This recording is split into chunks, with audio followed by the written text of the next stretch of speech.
You're listening to the Corbett Report.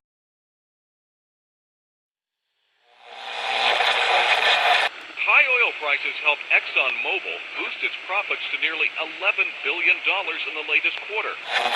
Shell is the latest oil company to report a big rise in profits thanks to higher oil prices. The ability of speculators to profit is surely dwarfed by the ability of oil-producing nations to profit from a higher price of oil. Maybe the easiest way for these guys to make the money, manipulate oil back above $50, even $60. Oil. From farm to pharmaceutical, diesel truck to dinner plate, pipeline to plastic product, it is impossible to think of an area of our modern-day lives that is not affected by the petrochemical industry. The story of oil is the story of the modern world. Parts of that story are well known. Rockefeller and Standard Oil, the internal combustion engine and the transformation of global transport, the House of Saud and the oil wars in the Middle East. Other parts are more obscure. The quest for oil in the outbreak of World War I, the petrochemical interests behind modern medicine, the big oil money behind the Green Revolution and the Gene Revolution. But that story, properly told, begins somewhere unexpected. Not in Pennsylvania with the first commercial drilling operation in the first oil boom, but in the rural backwoods of early 19th century New York State. And it doesn't start with crude oil or its derivatives, but a different product altogether. Snake oil. Dr. Bill Livingston, celebrated cancer specialist, was the very image of the traveling snake oil salesman. He was neither a doctor nor a cancer specialist. His real name was not even Livingston. More to the point, the rock oil tonic he pawned was a useless mixture of laxative and petroleum and had no effect whatsoever on the cancer of the poor townsfolk he conned into buying it. He lived the life of a vagabond, always on the run from the last group of people he had fooled, engaged in ever more outrageous deceptions to make sure that the past wouldn't catch up with him. He abandoned his first wife and their 6 children to start a bigamous marriage in Canada at the same time as he fathered 2 more children by a third woman. He adopted the name Livingston after he was indicted for raping a girl in Cayuga in 1849. When he wasn't running away from them or disappearing for years at a time, he would teach his children the tricks of his treacherous trade. He once bragged of his parenting technique. "I cheat my boys every chance I get. I want to make 'em sharp." A towering man of over 6 feet and with natural good looks that he used to his advantage, he went by Big Bill. Others, less generously, called him Devil Bill. But his real name was William Avery Rockefeller, and it was his son, John D. Rockefeller, who would go on to found the Standard Oil monopoly and become the world's first billionaire. The world we live in today is the world created in Devil Bill's image. It's a world founded on treachery, deceit, and the naivety of a public that has never wised up to the parlor tricks that the Rockefellers and their ilk have been using to shape the world for the past century and a half. This is the story of the oligarchy.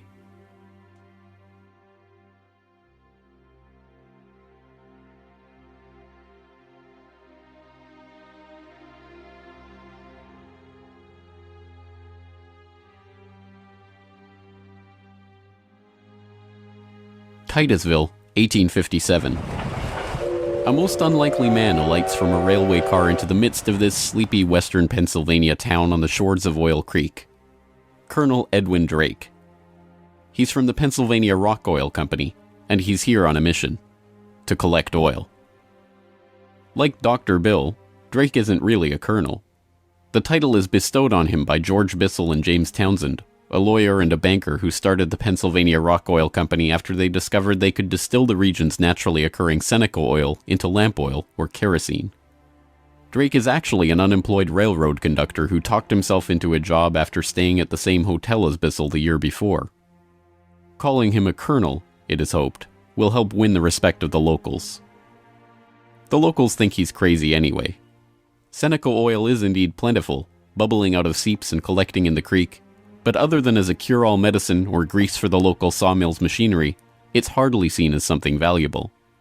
In fact, it can be a downright nuisance, contaminating brine wells that supply Pittsburgh's booming salt industry. Still, Drake has a task to complete, finding a way to collect enough oil to make the distillation of Seneca oil into lamp oil profitable. He tries everything he can think of.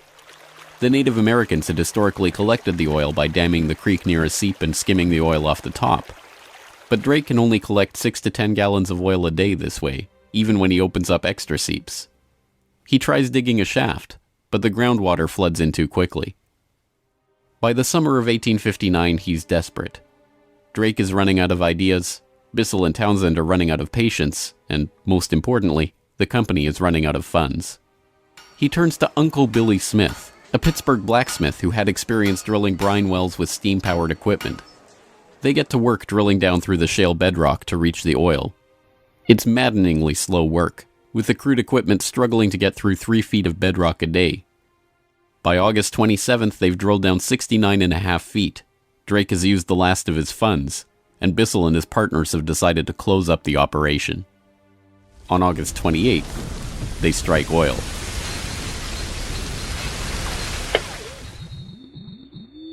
Then on Sunday, August 28, 1859, oil bubbled up the drive pipe. Uncle Billy and his son Sam bailed out several buckets of oil.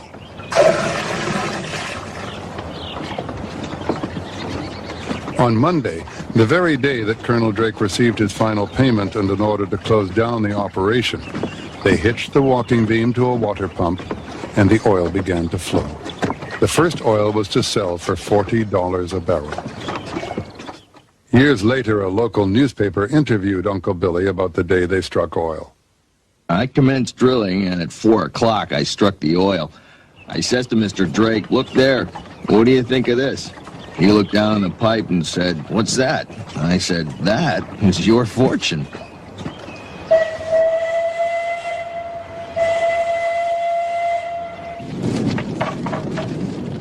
Drake's well proved that by drilling for it, oil could be found in abundance and produced cheaply. Overnight, a whole new industry was born.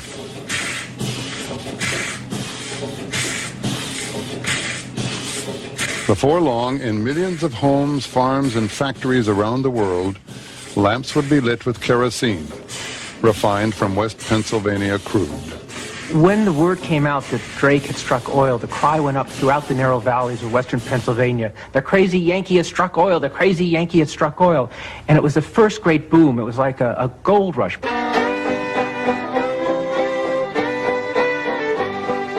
Down in Pennsylvania, there is plenty oil, they say. Petroleum, petroleum, we must all have some.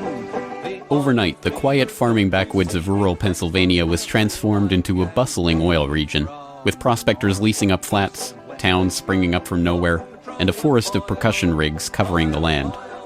The first oil boom had arrived.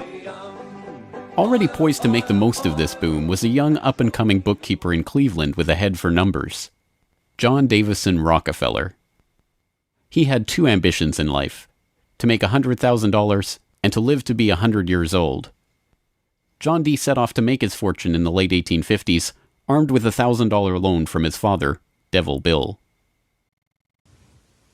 Grandfather never finished high school and went to Cleveland, having borrowed $1,000 from his father to start business, paid 9% interest on it, incidentally. And he read about the oil business just beginning and got interested and came to realize that it was a very volatile business at the time. In 1863, seeing the oil boom and sensing the profits to be made in the fledgling business, Rockefeller formed a partnership with fellow businessmen Maurice B. Clark and Samuel Andrews, a chemist who had built an oil refinery but knew little about the business of getting his product to market. 2 years later, the shrewd John D. bought out his partners for $72,500 and, with Andrews as partner, launched Rockefeller and Andrews. By 1870, after 5 years of strategic partnerships and mergers, Rockefeller had incorporated Standard Oil. The story of the rise of Standard Oil is an oft-told one. In a move that would transform the American economy, Rockefeller set out to replace a world of independent oilmen with a giant company controlled by him. In 1870, begging bankers for more loans, he formed Standard Oil of Ohio. The next year, he quietly put what he called our plan, his campaign to dominate the volatile oil industry, into devastating effect. Rockefeller knew that the refiner with the lowest transportation cost could bring rivals to their knees. He entered into a secret alliance with the railroads called the South Improvement Company. In exchange for large, regular shipments, Rockefeller and his allies secured transport rates far lower than those of their bewildered competitors. By 1879, when Rockefeller is 40, he controls 90% of the oil refining in the world. Within a few years, he will control 90% of the marketing of oil and a third of all of the oil wells. So this very young man controls what is not only a national but an international monopoly in a commodity that is about to become the most important strategic commodity in the world economy. By the 1880s, the American oil industry was the Standard Oil Company, and Standard Oil was John D. Rockefeller. But it wasn't long until a handful of similarly ambitious and well-connected families began to emulate the Standard Oil success story in other parts of the globe. One such competitor emerged from the Caucasus in the 1870s, where Imperial Russia had opened up the vast Caspian Sea oil deposits to private development. Two families quickly combined forces to take advantage of the opportunity. The Nobels, led by Ludwig Nobel and including his dynamite-inventing, prize-creating brother Alfred, and the French branch of the infamous Rothschild banking dynasty, led by Alphonse Rothschild. In 1891, the Rothschilds contracted with M. Samuel & Co., a Far East shipping company headquartered in London and run by Marcus Samuel, to do what had never been done before: ship their Nobel-supplied Caspian oil through the Suez Canal to East Asian markets. The project was immense. It involved not only sophisticated engineering to construct the first oil tankers to be approved by the Suez Canal Company, but the strictest secrecy. If word of the endeavor was to get back to Rockefeller through his international intelligence network, it would risk bringing the wrath of Standard Oil, which could afford to cut rates and squeeze them out of the market. In the end, they succeeded, and the first bulk tanker, the Murex, sailed through the Suez Canal in 1892 en route to Thailand. In 1897, M. Samuel & Co. became the Shell Transport and Trading Company. Realizing that reliance on the Rothschild Nobel Caspian oil left the company vulnerable to supply shocks, Shell began to look to the Far East for other sources of oil. In Borneo, they ran up against Royal Dutch Petroleum, established in The Hague in 1890 with the support of King William III of the Netherlands, to develop oil deposits in the Dutch East Indies. The two companies, fearing competition from Standard Oil, merged in 1903 into the Asiatic Petroleum Company, jointly owned with the French Rothschilds, and in 1907 became Royal Dutch Shell. Another global competitor to the Standard Oil throne emerged in Iran at the turn of the 20th century. In 1901, millionaire socialite William Knox D'Arcy negotiated an incredible concession with the King of Persia: exclusive rights to prospect for oil throughout most of the country for 60 years. After 7 years of fruitless search, D'Arcy and his Glasgow-based partner, Burma Oil, were ready to abandon the country altogether. In early May of 1908, they sent a telegram to their geologist telling him to dismiss his staff, dismantle his equipment, and come back home. He defied the order, and weeks later struck oil. Burma Oil promptly spun off the Anglo-Persian Oil Company to oversee production of Persian oil. The British government took 51% majority control of the company's shares in 1914 at the behest of Winston Churchill, then First Lord of the Admiralty, and survives today as BP. The Rothschilds and Nobels, the Dutch royal family, the Rockefellers. These early titans of the oil industry and their corporate shells pioneered a new model for amassing and expanding fortunes hitherto unheard of. They were the scions of a new oligarchy, one built around oil and its control, from wellhead to pump. But it was not just about money. The monopolization of this, the key energy resource of the 20th century, helped secure the oligarchs not just wealth, but power over the lives of billions. Billions who came to depend on black gold for the provision of just about every aspect of their daily lives. In the late 19th century, however, it was by no means certain that oil would become the key resource of the 20th century. As cheap illumination from the newly commercialized light bulb began to destroy the market for lamp oil, the oligarchs were on the verge of losing the value from their monopoly.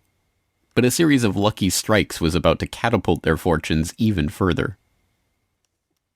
The very next year after the commercial introduction of the light bulb, another invention came along to save the oil industry. German engineer Carl Benz patented a reliable two-stroke internal combustion engine. The engine ran on gasoline, another petroleum byproduct, and became the basis for the Benz motor wagon that, in 1888, became the first commercially available automobile in history. And with that stroke of luck, the business that Rockefeller and the other oligarchs had spent decades consolidating was saved. But more luck was needed to ensure the market for this new engine. In the early days of the automobile era, it was by no means certain that gas-powered cars would come to dominate the market. Working models of electric vehicles had been around since the 1830s, and the first electric car was built in 1884. By 1897, there was a fleet of all-electric taxis shuttling passengers around London. The world land speed record was set by an electric car in 1898.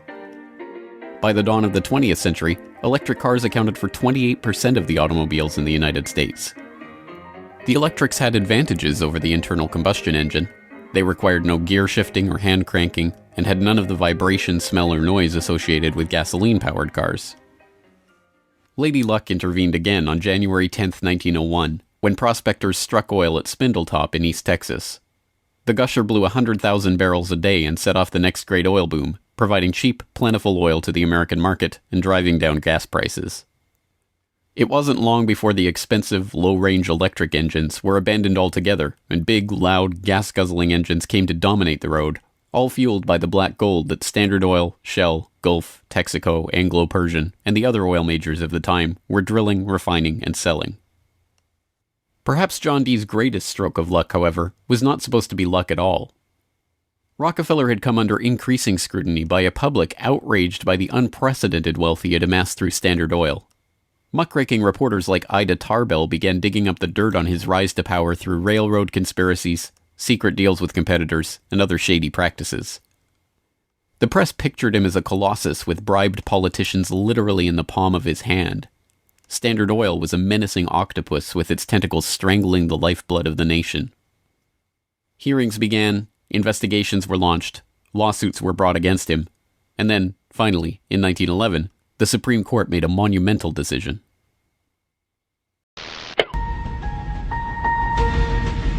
On May 15, 1911, the Supreme Court of the United States declared that Standard Oil was a monopoly in restraint of trade and should be dissolved.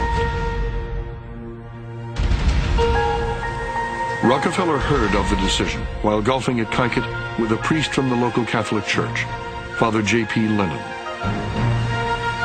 And Rockefeller reacted with amazing aplomb. He turned to the Catholic priest and said, "Father Lennon, have you some money?" And the priest was very startled by the question and said, "No." And then he said, "Why?" And Rockefeller replied, "Buy Standard Oil." As Rockefeller foresaw, the individual Standard Oil companies were worth more than the single corporation. In the next few years, their shares doubled and tripled in value. By the time the reign of cash was over, Rockefeller had the greatest personal fortune in history, nearly 2% of the American economy. And it was really losing the antitrust case that converted John D. Rockefeller into history's first billionaire. So that Standard Oil was punished in the federal antitrust case, but John D. Rockefeller Sr. most assuredly was not. To the amazement of the world, Rockefeller's punishment had in fact been his reward. Rather than being taken down a peg, the splitting up of the Standard Oil monopoly had launched him as the world's only acknowledged billionaire at a time when the average annual income in America was $520. Rockefeller's story was perfectly mirrored by the story of Colonel Edwin Drake. Having struck oil in Titusville and given rise to a billion-dollar global industry, Drake had not had the foresight to patent his drilling technique or even to buy up the land around his own well. He ended up in poverty, relying on an annuity from the state of Pennsylvania to scrape together a living, and dying in 1880. For the oligarchy, the lesson of the rise of Rockefeller was obvious. The more ruthlessly that monopoly was pursued, the tighter that control was grasped, The greater the lust for power and money, the greater the reward would be in the end. From now on, no invention would derail the oil majors from their quest for total control. No competition would be tolerated. No threat to the oligarchs would be allowed to rise.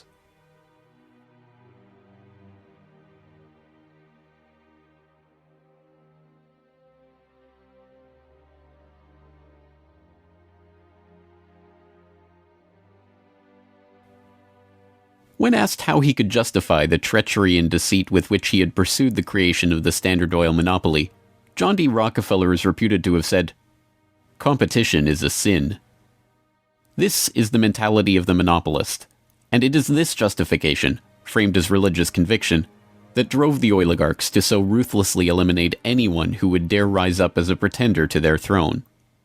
Ironically, it was the competition between the oligarchs in the early 20th century that helped give rise to an early external threat to their empire: alcohol fuel.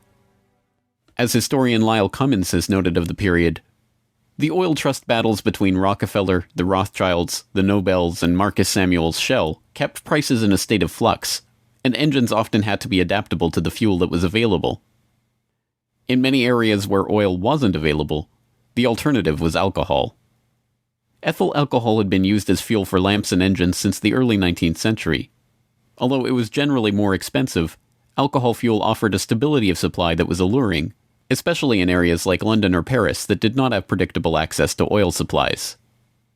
Alcohol has a lower heat value, or BTU, than gasoline, but a series of tests by the U.S. Geological Survey and the U.S. Navy in 1907 and 1908 proved that the higher compression ratio of alcohol engines could perfectly offset the lower heat value, thus making alcohol and gasoline engines fuel economy equivalent.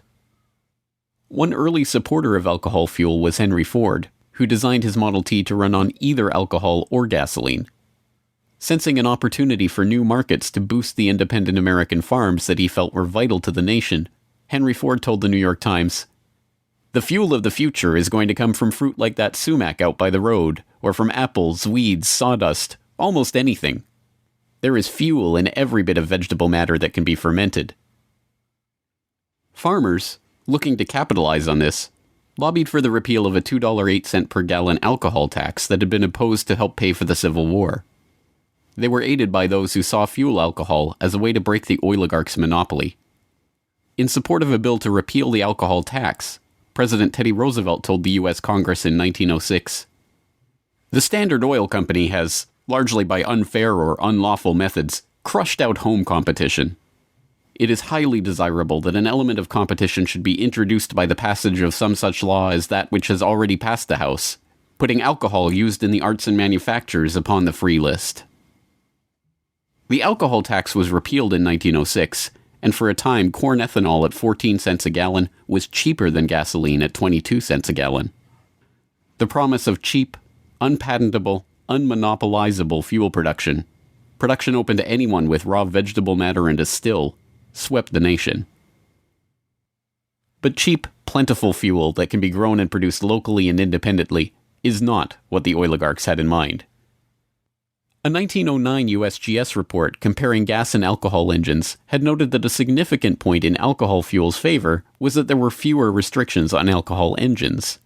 For the oligarchs, the answer was simple: find a way to place greater restrictions on alcohol engines. Thankfully for them, the answer to their problem was already gaining popular support. In the 19th century, America had a drinking problem. By 1830, the average American over 15 years old drank 7 gallons of pure alcohol per year, 3 times higher than today's average. This led to the first anti-alcohol movements in the 1830s and 1840s, and the formation of the Prohibition Party in 1869, and the Women's Christian Temperance Union in the 1870s. The movement enjoyed widespread and growing support, but had few political successes. Maine flirted with prohibition by outlawing the sale and manufacture of liquor in 1851, but the ban only lasted 5 years. This changed with the formation of the Anti-Saloon League in Standard Oil's birth state of Ohio in 1893. The ASL was started by John D. Rockefeller's longtime personal friend Howard Hyde Russell, and was bankrolled in part by generous annual donations from Rockefeller himself. The ASL, with Rockefeller's backing, quickly became the driving force behind a national movement to outlaw the production and sale of alcohol. Rockefeller was a teetotaler himself, not from moral concern, but because he was afraid that good cheer among friends would lead to his downfall in business.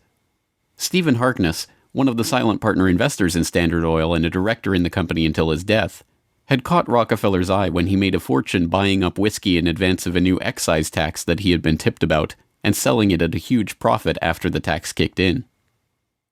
No, Rockefeller and Standard Oil were not concerned about the moral state of the nation, except as far as it impacted their bottom line.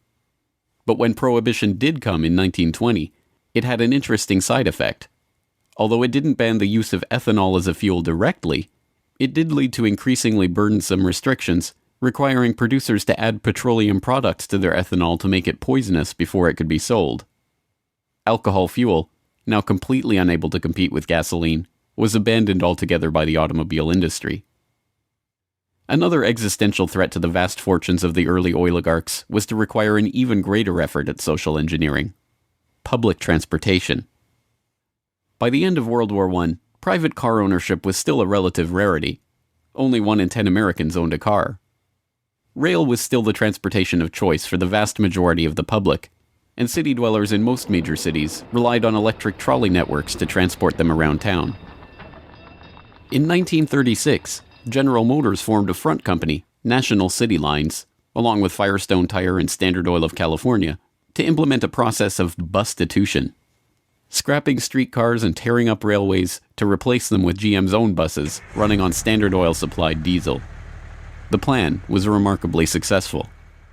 As historian and researcher F. William Engdahl notes in Myths, Lies, and Oil Wars, by the end of the 1940s, GM had bought and scrapped over 100 municipal electric transit systems in 45 cities and put gas-burning GM buses on the streets in their place. By 1955, almost 90% of the electric streetcar lines in the United States had been ripped out or otherwise eliminated. The cartel had been careful to hide their involvement in National City Lines, but it was revealed to the public in 1946 by an enterprising retired naval lieutenant commander, Edwin J. Quimby. He wrote a manifesto exposing what he called a careful, deliberately planned campaign to swindle you out of your most important and valuable public utilities, your electric railway system.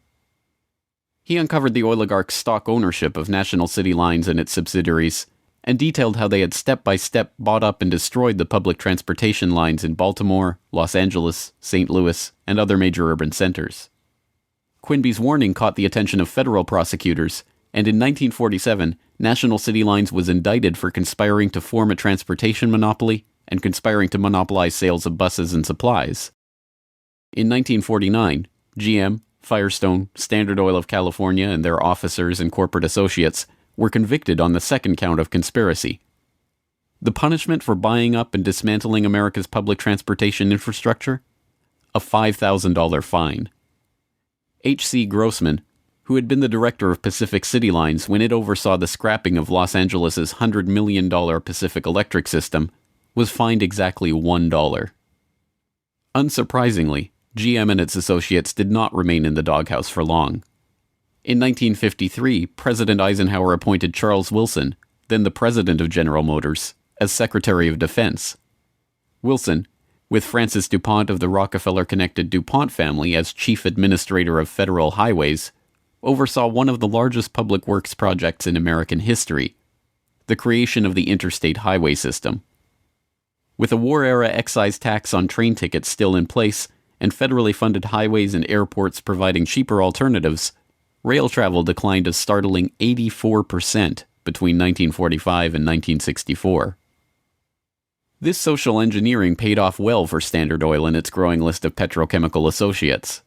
In the 2.5 decades after the outbreak of World War II, vehicle production in Detroit almost tripled, from 4.5 million cars a year in 1940 to over 11 million in 1965. As a result, sales of refined gasoline over the same period rose 300%. But Rockefeller was not the only oligarch working to crush all opposition to his monopoly. Across the pond, the European oligarchs were working to protect their own oil investments from upstart competitors. In 1889, a consortium of German investors led by Siemens Deutsche Bank obtained a concession from the Turkish government for extension of a railway line connecting Berlin to Basra on the Persian Gulf via Baghdad in what was then part of the Ottoman Empire. The Berlin-Baghdad railway concession was for 99 years and came with mineral rights for 20 kilometers on either side of the line, an especially lucrative deal since the rail cut right through the heart of the still untapped Mesopotamian oil region south of Mosul along the Tigris River. For the powers behind the British Empire, concerned with the military rise of Germany, this deal was unacceptable. Well, Germany, in the end of the 19th century, was looking for outlets for its exports, its industrial exports, as the German economy was growing like China is growing in the last 30 years. And they decided that Turkey would be an ideal strategic trade partner for Germany. And Georg von Siemens, one of the directors of Deutsche Bank, came up with a strategy to extend a railway from Berlin all the way down to Baghdad, which was then part of the Ottoman Empire, Baghdad in Iraq today, near the Persian Gulf. And German military began training the Turkish military. The German industry began investing in Turkey. They saw a huge potential market to begin bringing Turkey into the 20th century economically. Well, Deutsche Bank also negotiated mineral rights. I think it was 20 kilometers on either side of the railway. And it was already known in 1914 that Mosul and these other areas contained huge petroleum deposits. Well, why is that significant?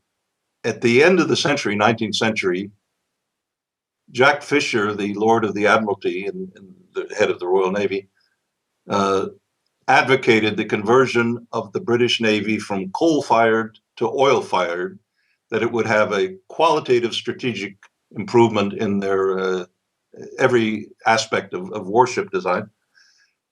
And since Britain didn't know that they had any oil back then, they went to Persia and swindled the Shah at that time out of oil rights in Persia. They went to Kuwait and backed a coup d'etat of the Al-Sabah family to be a British pawn. And they literally wrote a contract with him that nothing that Kuwait does with the outside world will be done without approval of the British governor. And Kuwait was known to have oil and lying right on the Persian Gulf. Well, the British looked at this railway plan of the Germans going right down to Baghdad and said, my God, you can put soldiers on rail cars and bring them down and threaten the oil lifeline of the British Navy. This is a strategic move by the Germans. It also would make Germany independent of the British control of the seas. The British oligarchs, including the British Crown with its hidden controlling stake in Anglo-Persian oil and the Rothschilds merchant Marcus Samuel at Royal Dutch Shell, sought to counter this German threat to their commercial and strategic interests. They used Armenian-born, naturalized British citizen Calouste Gulbenkian, the architect of the Royal Dutch Shell merger, in order, as he later recalled, to see British influence get the upper hand in Turkey against the Germans. If that was his task, it was a remarkable success. In 1909, the British set up the Turkish National Bank, which was Turkish in name only. Founded by London banker Sir Edward Castle and with directors like Hugo Baring of the Barings banking family, Castle himself, and Gulbenkian, the bank set up the Turkish Petroleum Company in 1912. Formed explicitly to exploit the petroleum-rich oil fields of Iraq, then part of the Ottoman Empire, Gulbenkian brokered a deal that forced Deutsche Bank, with its 40-kilometer concessions along the oil-rich Baghdad railway line, into a junior partnership in the company. The stock was split so the British government's Anglo-Persian Oil Company owned half the shares, with Royal Dutch Shell and Deutsche Bank splitting the other half. Their plan to take over Germany's Turkish oil interests had been successful, but in an amazing irony, it didn't even matter. Gulbenkian finished negotiations for the Iraqi oil concession on June 28, 1914, the same day Archduke Ferdinand was shot in Sarajevo. an alliance the British had been brokering for years to constrain the rising German threat, an alliance involving France and Russia, kicked into motion, and the world was engulfed in war. By the end of World War I, the British and their allies had taken over Iraq and its oil deposits anyway. Germany had been completely cut out, and Gulbenkian, their scheming servant, received 5% of all oil field proceeds in the newly minted country. As the century wore on, the oil industry grew beyond the control of the handful of families that had dominated it since its inception. Oil deposits were located around the globe, and the resources of entire nation-states were marshaled to control them. Now, threats to the oligarchs and their interests required multilateral, multinational responses, and the consequences of those deals were felt worldwide. The story of the oil shock of 1973, as it has been delivered to us by the history books, is well known. By the late 1960s, the nation relied on imported oil to keep the economy strong. Then, in the early 1970s, oil-dependent America's nightmares came true. 13 oil-producing countries in the Middle East and South America formed OPEC, the Organization of Petroleum Exporting Countries. In 1973, OPEC placed an oil embargo on the U.S. and other nations that had supported Israel against the Arab states in the Yom Kippur War. The American economy went into a tailspin as gas shortages gripped the nation. Few, however, know that the crisis and its ensuing response was in fact prepared months ahead of time at a secret meeting in Sweden in 1973. The meeting was the annual gathering of the Bilderberg Group, a secretive cabal formed by Prince Bernhard of the Netherlands in 1954. The Dutch royal family not only gave its royal imprint to Royal Dutch Petroleum, they are still rumored to be, along with the Rothschilds, one of the largest shareholders in Royal Dutch Shell, from the days when Queen Wilhelmina's Anglo-Dutch petroleum holdings and other investments made her the world's first female billionaire, right through to today. Bernhard's guest list at the Bilderberg Group reflected his position in the oligarchy. Alongside him at the Swedish conference were David Rockefeller of the Standard Oil dynasty and his protege Henry Kissinger, Baron Edmund de Rothschild, E.G. Collado, the vice president of Exxon, Sir Dennis Greenhill, director of British Petroleum, and Garrett A. Wagner, president of Bernhard's own Royal Dutch Shell. At the meeting in Sweden, held 5 months before the oil crisis began, the oligarchs and their political and business allies were planning their response to a monetary crisis that threatened the world dominance of the US dollar. Under the Bretton Woods system, negotiated in the final days of World War II, the US dollar would be the backbone of the world monetary system, convertible to gold at $35 per ounce, with all other currencies pegged to it. Increasing US expenditures in Vietnam and decreasing exports caused Germany, France, and other nations to start demanding gold for their dollars. With the Federal Reserve's official gold holdings plunging and unable to stem the tide of demand, Nixon abandoned Bretton Woods in August 1971, threatening the dollar's position as the world reserve currency. Accordingly, I have directed the Secretary of the Treasury to take the action necessary to defend the dollar against the speculators. I have directed Secretary Connally to suspend temporarily the convertibility of the dollar into gold or other reserve assets, except in amounts and conditions determined to be in the interest of monetary stability and in the best interest of the United States.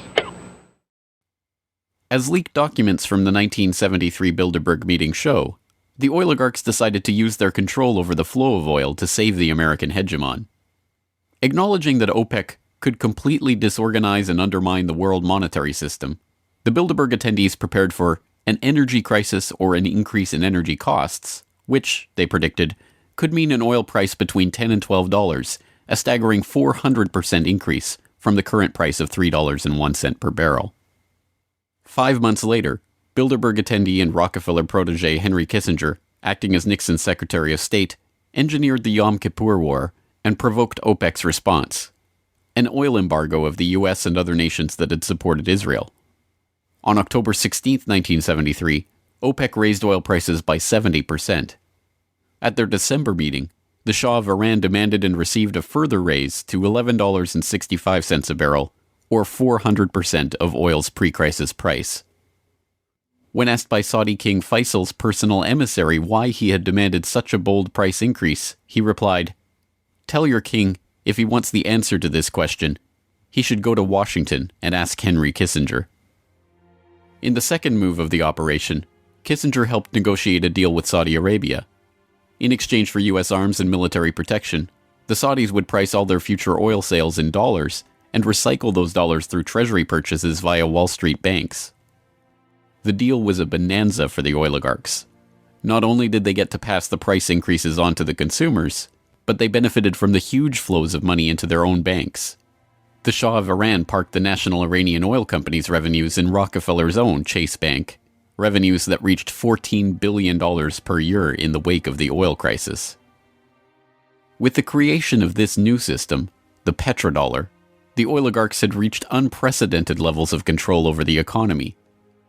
Not only that, they had backed the world monetary system with their commodity, oil, and brought potential competition from upstart producer nations under their control all in one step.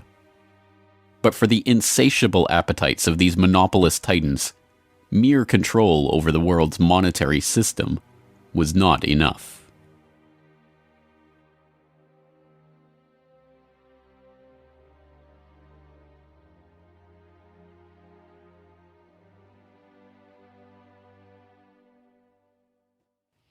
In the 19th century, railroad conspiracies and predatory pricing had been enough to assure the oligarchs' monopoly. But by the time that the British Crown, the Dutch royal family, the Rothschilds, and the other European oligarchs began opening up the Middle East and the Far East to oil exploration in the early 20th century, the goal was no longer to maximize profits or control the oil industry. It was not even to control international diplomacy. It was to control and shape the world itself, its resources, its environment, and its people. In order to achieve this goal, the oligarchy would need a facelift. In the current age, with the Rockefeller name now more likely to be associated with Rockefeller Plaza or Rockefeller University than Standard Oil, it is difficult to understand just how hated John D. was in his own day. He was the head of the Standard Oil Hydra, an octopus strangling the world in his tentacles, a cutthroat gardener pruning the competitors from the flower of his oil monopoly. As one of the richest men the world had ever known, he was an easy target for the average working man's frustration and a magnet for the poor seeking help. He received on average 50 to 60,000 letters a month asking for help. Dozens of people followed him in the street. Literally, crowds stood around the Standard Oil offices, waiting for him to come out. Little children, painfully thin, crying in the street and so on. Rockefeller felt overwhelmed. Besieged by the downtrodden, despised by the working man, hounded by Ida Tarbell and the muckraking press, John D. had the mother of all PR problems. The answer was simple: invent the PR industry. He hired Ivy Ledbetter Lee, a journalist turned communications expert who invented the modern public relations industry, to burnish the Rockefellers' tarnished image. It was Lee that suggested giving the family name to Rockefeller Center and filming John D. handing out dimes in public. An early master of public relations, Lee used the media which the muckrakers had used to disgrace Rockefeller to turn him into a sympathetic figure. Ivy Lee recognized early the power of the new moving picture and used newsreels to show a remarkably benevolent Rockefeller. I am very grateful to you and to a host of people who are so kind and good to me all the time.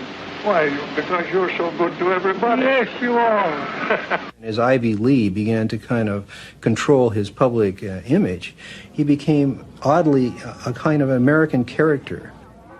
And people kind of warmed to him in a bizarre sort of way. It was like having Frankenstein on the loose walking around New York City or something like that, with a cane and a long hat. Although this plane never takes off, this photo opportunity was presented as Senior's first flight. Perhaps Ivy Lee's most brilliant public relations move was the casting of Rockefeller as the man who gave out dimes. Don't you give a dime, Mr. Rockefeller? Oh, please. Go ahead. Give it a dime. Thank you, sir. Thank you very much. I consider myself... Thank you for the ride. I consider myself more than amply paid. Bless you, bless you, Yes. bless you. These PR stunts seem obvious and ham-handed by today's standards, but they were effective enough. To this day, people leave dimes on the stone marker at the base of the 70-foot Egyptian obelisk that towers over John Dee's final resting place in Cleveland's Lakeview Cemetery. But it was not stage-managed photo opportunities like these that transformed Rockefeller into a public hero. In order to win the public over, he was going to have to give them what they wanted. And what they wanted wasn't difficult to understand. Money. But just as his father, Devil Bill, had taught him to do in all his business dealings, Rockefeller made sure to get the better end of the bargain. He would donate his great wealth to the creation of public institutions, but those institutions would be used to bend society to his will. As every would-be ruler throughout history has realized, society has to be transformed from the ground up. Americans in the 19th century still prized education and intellectual pursuits, with the 1840 census finding unsurprisingly that the United States, a nation that had been mobilized by tracts like Thomas Paine's remarkably popular Common Sense, was a nation of readers, with a remarkable 93% to 100% literacy rate. Before the first compulsory schooling laws in Massachusetts in 1852, education was private and decentralized, and as a result classical education, including study of Greek and Latin and a solid grounding in history and science, was widespread. But a nation of individuals who could think for themselves was anathema to the monopolists. The oligarchs needed a mass of obedient workers, an entire class of people whose intellect was developed just enough to prepare them for lives of drudgery in a factory. Into the midst stepped John D. Rockefeller with his first great act of public charity, the establishment of the University of Chicago.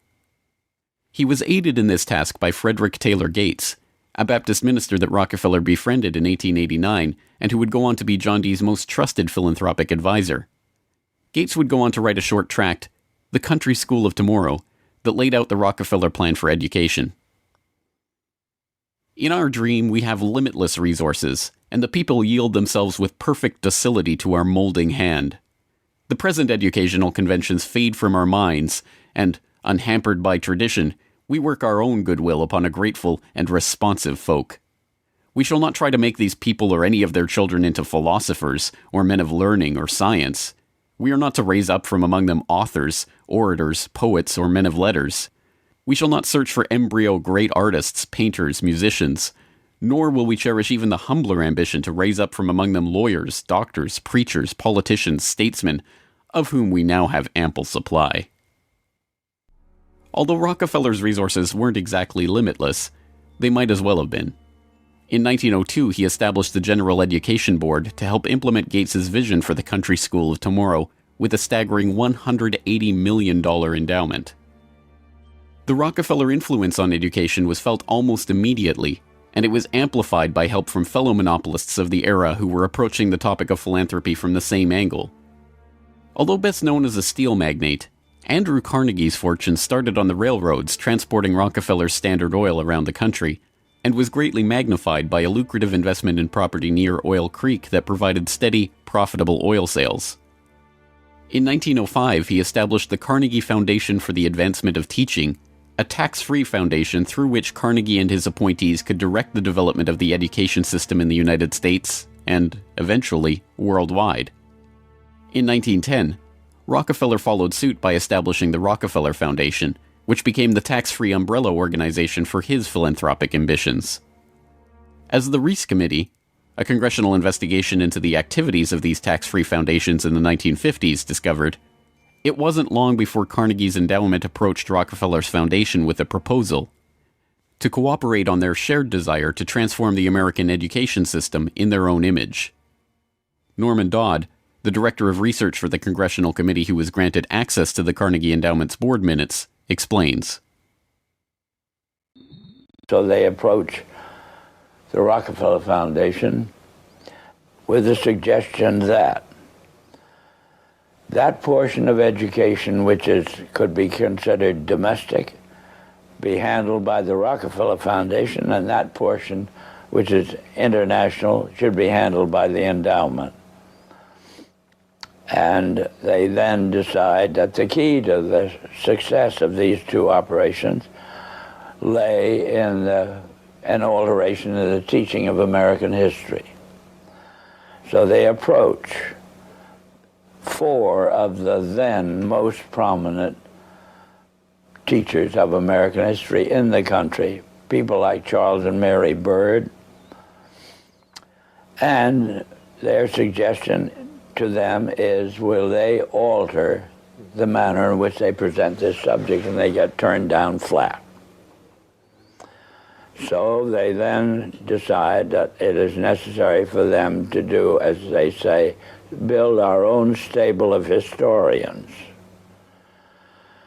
And then they approach the Guggenheim Foundation, which specializes in fellowships, and say, when we find young men in the process of studying for doctorates in the field of American history, and we feel that they are the right caliber, will you grant them fellowships on our say-so? And the answer is yes. So under that condition, eventually they assemble 20.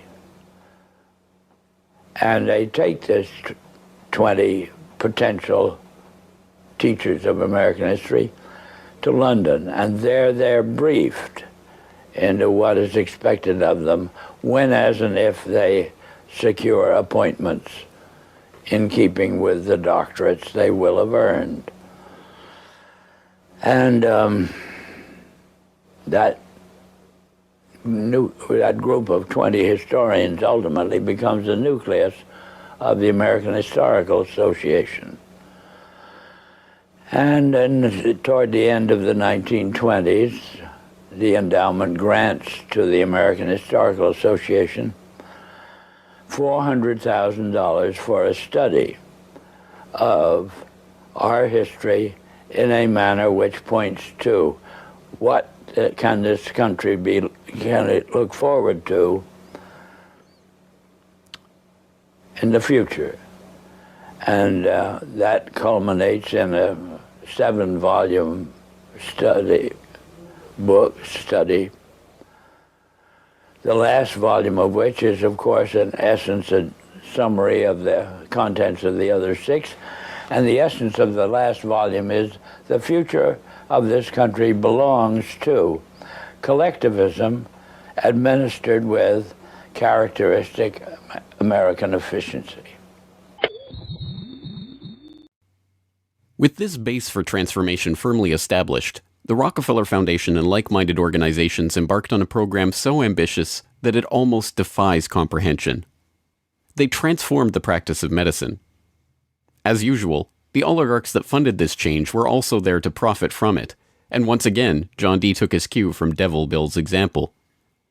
William Rockefeller had called his brand of snake oil Nujol for new oil, and Standard Oil spun off Nujol as a laxative under their Stanco subsidiary.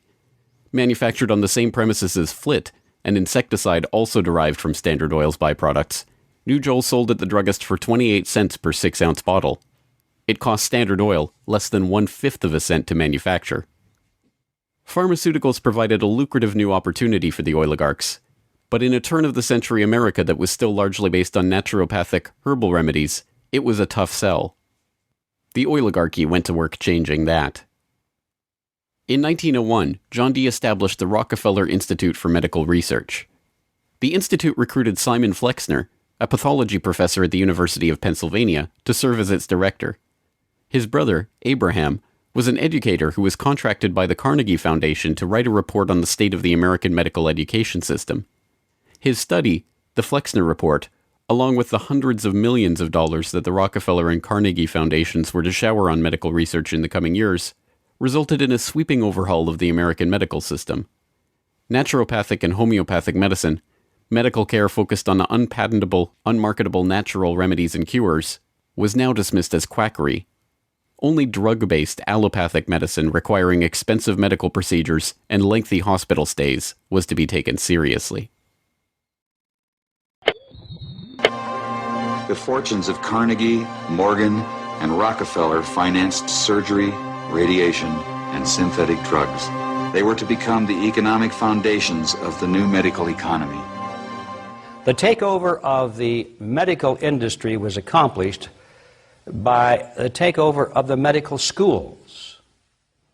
Well, the people that we're talking about, Rockefeller and Carnegie in particular, came to the picture and said, we will put up money. They offered tremendous amounts of money to the schools that would agree to cooperate with them. The donors said to the schools, we're giving you all this money. Now, would it be too much to ask if we could put some of our people on your board of directors to see that our money is being spent wisely? Almost overnight, all of the major universities received large grants from these sources and also accepted 1, 2, or 3 of these people that I mentioned on their board of directors, and the schools literally were taken over by the financial interests that put up the money. Now, what happened as a result of that is that the schools did receive an infusion of money. They were able to build new buildings. They were able to add expensive equipment to their laboratories. They were able to hire top-notch teachers. But at the same time as doing that, they skewed the whole thing in the direction of pharmaceutical drugs. That was the efficiency in philanthropy. The doctors from that point forward in history would be taught pharmaceutical drugs. All of the great teaching institutions in America were captured by the pharmaceutical interests in this fashion. And it's amazing how little money it really took to do it. The oligarchy birthed entire medical industries from their own research centers and then sold their own products from their own petrochemical companies as the cure.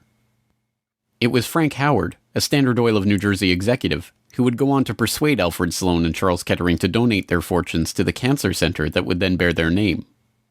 As director of research at Sloan Kettering, Howard appointed Cornelius Rhodes, a Rockefeller Institute pathologist, to develop his wartime research on mustard gas for the U.S. Army into a new cancer therapy. Under Rhodes's leadership, nearly the entire program and staff of the Chemical War Service was reformed into the Sloan Kettering Drug Development Program, where they worked on converting mustard gas into chemotherapy. And once again, the Rockefellers' own snake oil was being sold as a cancer cure-all. The oligarchs' interest in the burgeoning pharmaceutical industry converged in companies like IG Farben, a drug and chemical cartel formed in Germany in the early 20th century. Royal Dutch's own Prince Bernhard served on an IG Farben subsidiary's board in the 1930s, and the cartel's American operation, set up in cooperation with Standard Oil, included on its board Standard Oil president Walter Teagle, as well as Paul Warburg of Kuhn-Loeb and Company, itself headed by Jacob Schiff of the Rothschild broker family.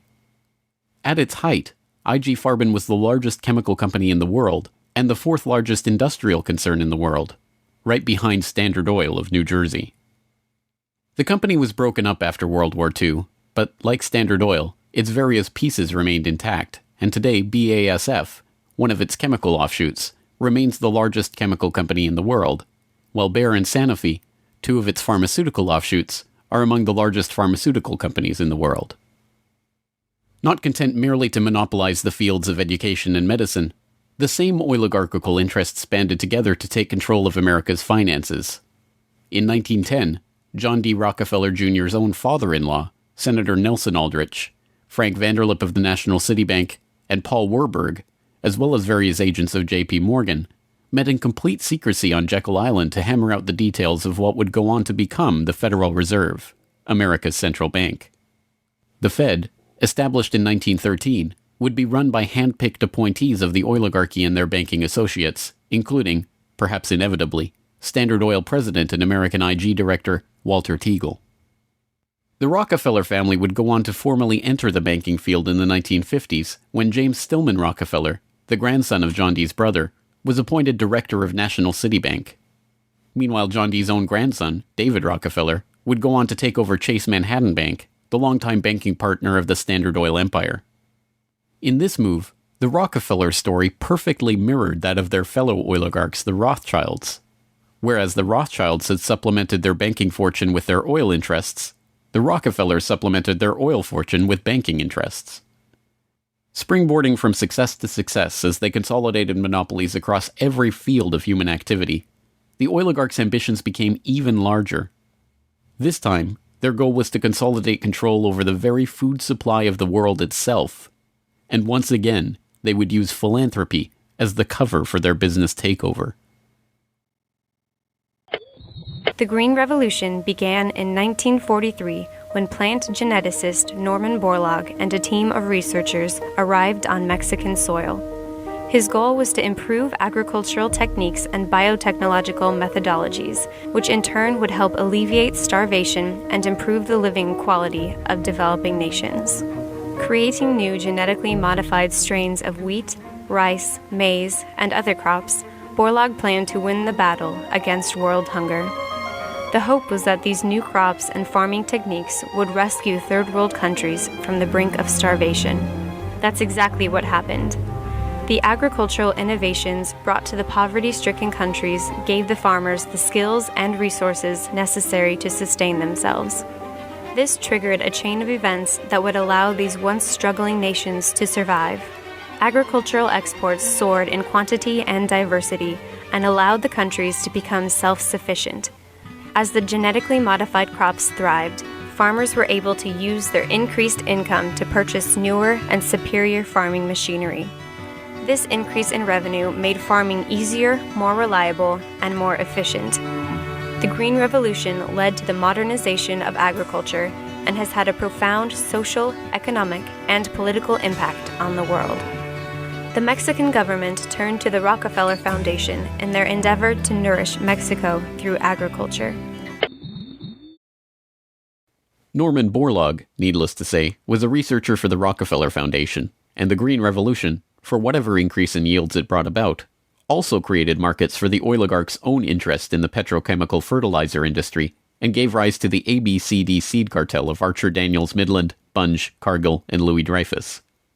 These companies, along with their associated interests in the food packaging and processing industry, formed the core of American agribusiness, a concept developed at Harvard Business School in the 1950s with the help of research conducted by Vasily Leontief for the Rockefeller Foundation. The American agribusiness giants shared a common goal: the transformation of third world agriculture into a captive market for their goods. From this perspective, the project was a runaway success. By the 1970s, the Rockefeller Standard Oil network and its cronies in the nitrogen fertilizer industry, including DuPont, Dow Chemical, and Hercules Powder, had broken into markets around the world, markets conveniently forced open for them by the U.S. government itself under President Johnson's Food for Peace program, which mandated the use of petrochemical-dependent agricultural technologies by aid recipients. Unable to afford these new technologies themselves, the impoverished Third World beneficiaries of this revolution relied on loans from the International Monetary Fund and the World Bank, handled by Rockefeller's own Chase Manhattan Bank and guaranteed by the U.S. government. The real costs of the Green Revolution, economic, agricultural, and environmental, are seldom tallied. Access to these debt-financed petrochemical-dependent technologies exacerbated the difference between the rich landowning class and the landless peasants in countries like India, where land reform and abolition of usury were dropped from the political agenda after the Green Revolution took over. Even then, the revolution's main success, its increase in agricultural yields, has been oversold. Yield growth across India actually slowed after the introduction of agribusiness. The environmental destruction is even more devastating.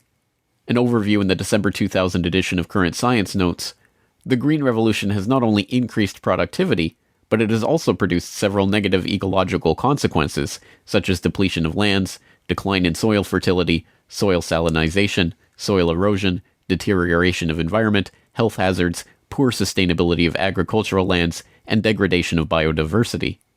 Indiscriminate use of pesticides, irrigation, and imbalanced fertilization has threatened sustainability. The Rockefeller Foundation even acknowledges the critiques of the Green Revolution it funded into existence, insisting that current initiatives take into account lessons learned. Even so, The foundation continues to fund research and write reports on how to improve prospects for agribusiness investment in its target markets. As egregious as the Green Revolution was and continues to be, however, in many ways it was just the prelude to an even more ambitious project, the Gene Revolution. Now the project is not merely to monopolize the technologies, supplies, and chemical inputs for agriculture worldwide, but to monopolize the food supply itself through the replacement of the world's natural seeds with patentable, genetically modified crops.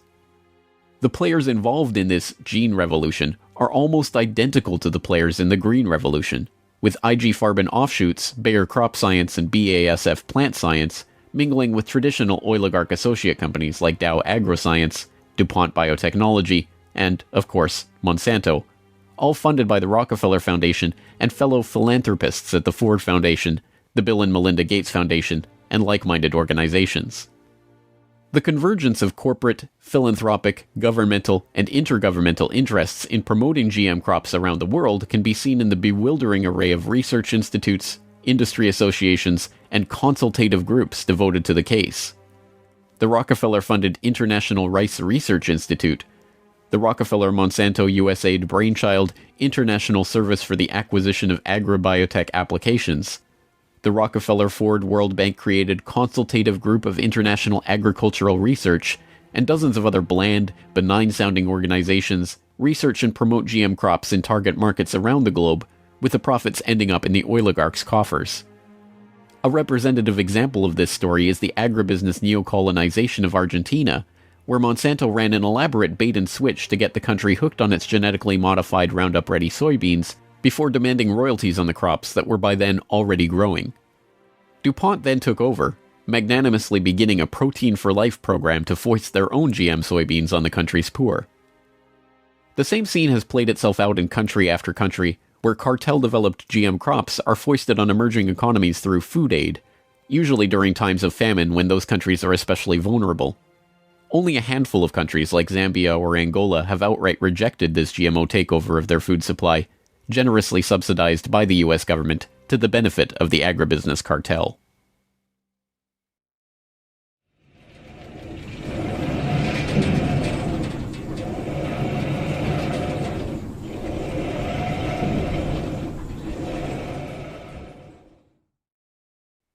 From cutthroat pioneers of the early oil industry to Machiavellian social engineers and geopolitical schemers, the oligarchs have come a long way since the days of Devil Bill's snake oil cure-alls.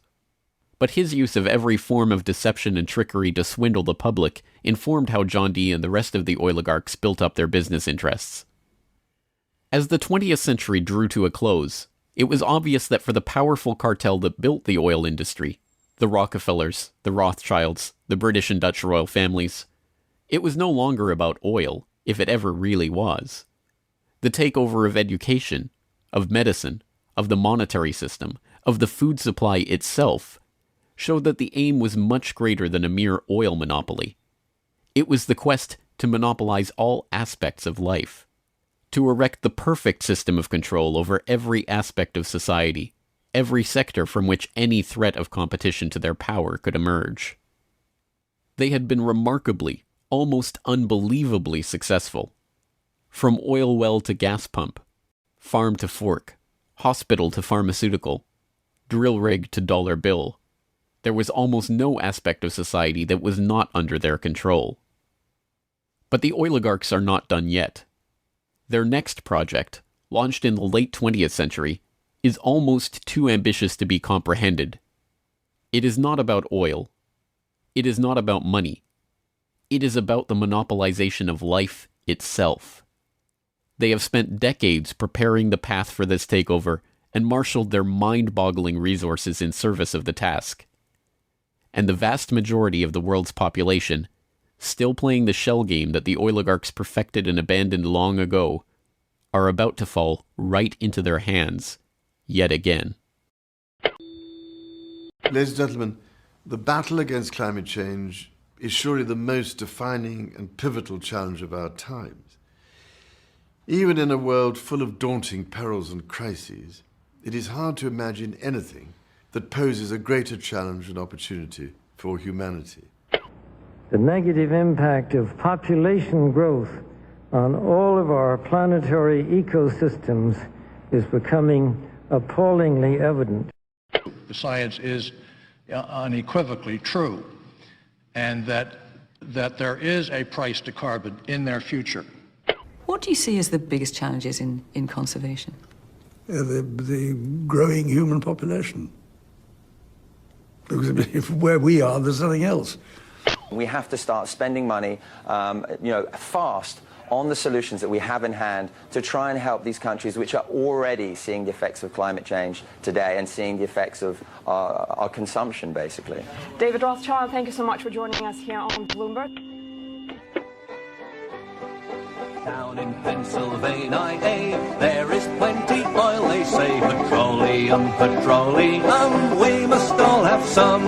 The oily fever, don't you see, infects most every live Yankee.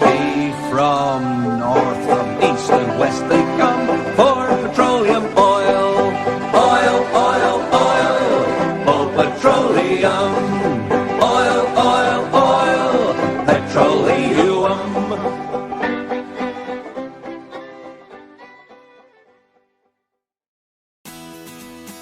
The Corbett Report is brought to you by the Corbett Report subscriber, a weekly newsletter featuring James Corbett's international forecaster editorial, recommended reading and viewing, discounts on Corbett Report DVDs, and once a month, a subscriber-only video. Sign up today to start receiving your copy at corbettreport.com/support.